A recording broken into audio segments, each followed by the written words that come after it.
ఓం సాయిరామ్. జై శ్రీరామ్. ఈ సాయిబాబా వారి కథ మీ జీవితాన్నే మార్చేస్తుంది. సాయి బంధువులారా, మీరు ఎంత కష్టంలో ఉన్నా, ఎంత బాధలో ఉన్నా, ఎంత దీనావస్థలో ఉన్నా, సాయిబాబా వారు మన కోసం ప్రబోధించిన ఈ మహిమాన్విత ఈ చిన్న సంఘటన వింటే మీ జీవితంలో మార్పు ఖచ్చితంగా వస్తుంది. ఒక కుగ్రామంలో కటిక దరిద్రం అనుభవిస్తున్న శ్యాము అనే పేదవాడు ఉండేవాడు. రోజంతా కష్టపడి పనిచేసినా సరిపడా డబ్బులు రాక తిండికి కూడా సరిగా తినలేక దుర్భర దారిద్ర్యం తనది. ఎప్పుడు బాధలు, చికాకులు, చింతలతో జీవితం వెళ్ళదీస్తున్నాడు.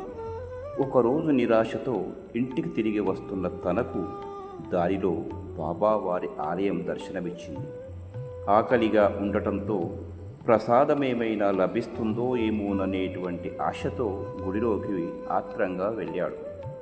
అక్కడ ఉన్న బాబా జాలిగా తన వైపే చూస్తున్నట్లు అనిపించింది. ఒక్కసారిగా దుఃఖం పెళ్ళుమికి తన్నుకొని వచ్చింది. ఆర్ద్రంగా ఏడుస్తూ, బాబా, నా జీవితంలోనూ ఎందుకిన్ని కష్టాలు, ఏం పాపం చేశాను, ఎందరెందరికో నేనున్నానని రుజువు చేశావుట, మరి నన్నెందుకు పరీక్షిస్తున్నావు, నాపై నీకు దయ లేదా, నా జీవితం ఇంతేనా అని వాపోయాడు. చాలాసేపు ఆలయంలోనే కూర్చొని తన బాధనంతా బాబాతో చెప్పుకోసాగాడు.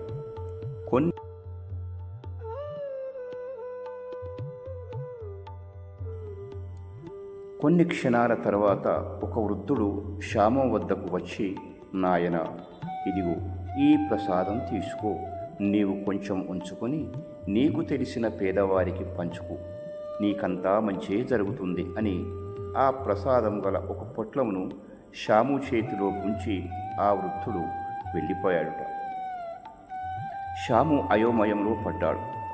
నేనే పేదవాడిని, నాకంటే పేదవారెవరు, నాకే సరిపోదనుకుంటే ఇందులోంచి కొంచెం కొంచెం పంచమంటాడేంటి అని నిరుత్సాహపడ్డాడు. అయినా సరే, పెద్దల మాట సద్దన్న మూట కనుక ఉన్నదాంట్లోనే బాబా మీద భారం వేసి నమ్మకంగా ఆ ప్రసాదాన్నంతా పంచడం మొదలుపెట్టాడు శ్యామ.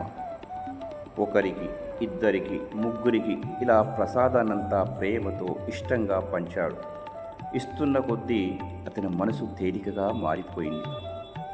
కొద్ది రోజుల తర్వాత శ్యాముకి ఒక మంచి పని దొరికింది. డబ్బులు కూడా బాగా రావటం మొదలైంది. అతను ఆశ్చర్యపోయాడు, ఇది ఎలా జరిగిందా అని. అప్పుడే శ్యామకి అర్థమైపోయింది, నేను ఇవ్వడం మొదలుపెట్టిన రోజు నుంచే నా జీవితం ఇలా మార్పు మొదలైందని. అతను వెంటనే బాబా ఆలయానికి వెళ్ళి బాబా ముందు మోకరిల్లి, బాబా, ఇచ్చేదానిలోనే నిజమైన ఆనందం ఉందని నాకు నేర్పినందుకే నేనెప్పుడూ నీ దాసున్నే. ఈ సత్యాన్ని తెలుసుకోక అజ్ఞానంతో ఇన్నాళ్ళు బాధలను అనుభవించాను. ఈరోజే నా కళ్ళు తెరిపించావు. ఇప్పటి నుంచి నాకున్న దాంట్లో నేను నలుగురికి పంచి నేను తీసుకుంటాను అని బాబాకు నమస్కరించి ఇంటికి వెళ్ళి తాను బ్రతికినన్నాళ్ళు బాబావారు చూపిన మార్గంలో పయనించి చివరికి బాబావారి సాయుధ్యానికి చెందాడు శ్యామ. కనుక నా సాయి బంధువులారా, జీవితంలో మనం ఎప్పుడూ తీసుకోవాలని మాత్రమే అనుకుంటుంటాం.